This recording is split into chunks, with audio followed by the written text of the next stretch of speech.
Hello everybody.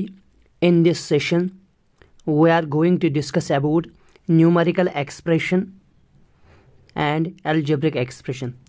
आज का जो हमारा टॉपिक है वो न्यूमेरिकल एक्सप्रेशन और एल्जेब्रिक एक्सप्रेशन की डिफरेंस देखनी है हमें।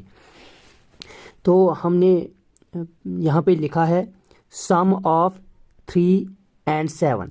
सम ऑफ 3 and 7 का मतलब होता है 3 and 7, जो 3 और 7 को हमें सम करना है।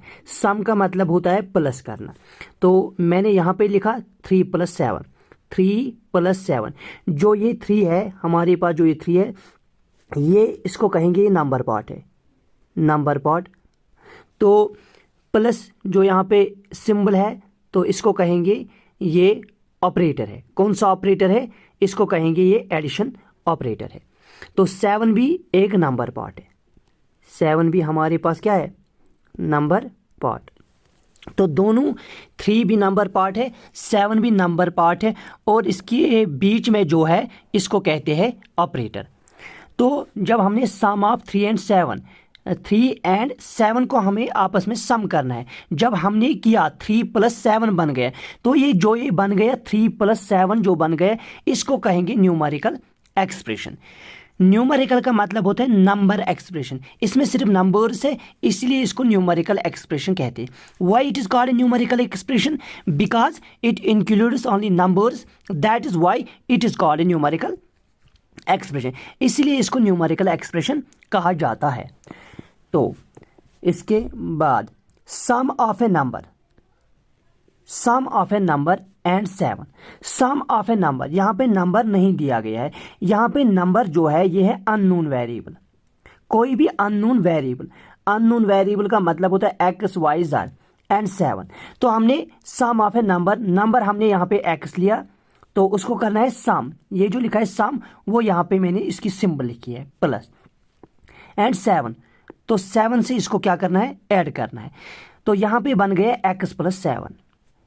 x हमारे पास वेरिएबल है, ये जो x है ये वेरिएबल है। वेरिएबल का मतलब होता है change.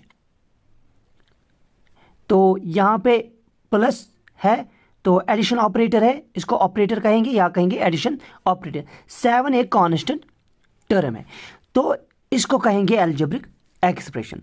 Why it is called algebraic expression? Because it includes a variable part, that is why it is called algebraic expression. क्योंकि इसमें वेरिएबल पार्ट है, इसीलिए इसको अलजेब्रिक एक्सप्रेशन कहा जाता है। फिर लिखा है यहाँ पे sum of a number and 7 = 12। Sum of a number, तो मैंने अभी बताया था सम ऑफ ए नंबर का मतलब होता है कोई भी अननोन वेरिएबल। तो अननोन वेरिएबल यहाँ पे n नंबर का मतलब होता है कोई भी x, y, z एंड 7। उसको करना है 7 से प्लस इक्वल्स। इक्वल्स का मतलब होता है इक्वलिटी साइन 12, वो 12 के इक्वल आना चाहिए। तो मैंने वही लिखा यहाँ पे x कोई नंबर है प्लस 7 = 12। तो जब x + 7 = 12, तो इसको कहेंगे ये इक्वेशन है, ये इक्वेशन है। क्योंकि इसमें इक्वलिटी साइन है, जिसमें भी इक्वलिटी साइन होगी तो उसको कहेंगे इक्वेशन। क्योंकि इसमें इक्वलिटी साइन है इसलिए इसको इक्वेशन कहा जाता है। तो इसके बाद जो है x है, यहाँ पे x को कहेंगे वेरिएबल। तो ये वेरिएबल पार्ट है। 7 क्या है यहाँ पे? 7 कांस्टेंट टर्म है, तो 12 भी कांस्टेंट टर्म है। तो मैंने लास्ट में बताऊंगा x को कहते हैं वेरिएबल। वेरिएबल का मतलब होता है चेंज होता, कोई भी वेरिएबल का मतलब होता है चेंज। 7 है यहाँ पे, 7 एक कांस्टेंट टर्म है, तो 12 भी कांस्टेंट टर्म है। ये दोनों कांस्टेंट है। कांस्टेंट का मतलब होता है जिसका वैल्यू फिक्स्ड रहता है, जिसका वैल्यू चेंज नहीं होगा। अगर ये 12 है तो हमेशा 12 रहेगा, 7 है तो हमेशा 7 रहेगा। सिर्फ वेरिएबल का वैल्यू चेंज होता है, तो इसका वैल्यू फिक्स्ड नहीं रहता है।